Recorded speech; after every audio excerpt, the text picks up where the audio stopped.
Guys, tingnan niyo po yung buhangin dito. Napakaganda ng mga buhangin. So, liwanag.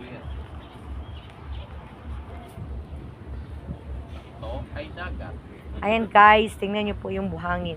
Napakaganda ng buhangin dito guys. As in, ayan guys, so dagat po yan. Doon. So, dito na kayo pumunta guys, dito sa Morong Bataan. Napakaganda dito. As in talaga, makikita niyo talaga dito. Ayun. So dito, ito yung tawag dito. Ito yung cottage na aming girintahan. So 1-2 po ito guys. So napakaganda, mahangin, sarap matulog. As in talaga dito, as in maganda. So sa ngayon sa sobrang init, so wala masyadong naliligo. Pero tingnan niyo po guys. So pwede kayong dito, may sakay. Ayan, narinig niyo yan. So, ayan, may boat doon, ayan. May boat doon, boat po yan mga guys. So, ayan, punta kayo dito. Napakaganda po dito mga guys. So, kung gusto nyo, free po dito ang, walang entrance, pero yun nga, cottage na po ang babayaran nyo.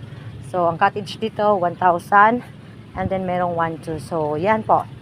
Kaya, ayan, si Chirimaya, so, isa sa mga kasamahan namin dito sa pag-swimming dito sa Morong Bataan. So, ang paganda. So, meron din sila dito guys na ihawan, no? Dito. Free po yung ihawan nila guys. Ayan, so, dyan po kami nag-ihaw kanina. Nag-ihaw kami ng manok dyan. At saka isda. So, ayun po si Ate Daria. Ayan si Ate Daria. Tapos na sila maligo. Ayan si Ate Rima. So, tapos na sila mga ligo guys. Tapos na. So, kami nagliligpit na kami mga guys. Dahil kami ay uuwi na. Dahil hapon na talaga. At malayo-layo pa ang aming biyahe. Pupunta pa kami sa Quezon City. So, ngayon, we are just preparing na for traveling over around the world. Charlotte talaga. So, ganyan. Tingnan nyo po ang ambience niya guys. Ang ganda. So, napakalinis po dito. Tingnan nyo po yung napaka-fine po yung nila, yung buhangin talaga guys.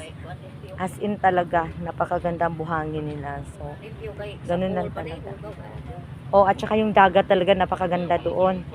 Tsaka walang bato talaga dito. Walang bato dito guys. Napakaganda ang kanilang talaga. As in, kaya bye guys. Bye sa inyo. Kaya punta na kayo dito. Meron ditong banana boat. Merong ayun no, nakita niyo 'yon. May bangka-bangka doon. So 'yon. May yon. May charge po 'yon. So may charge po siya po Kaya punta na kayo dito. Ano pang inaantay nyo? Let's go na. Bye.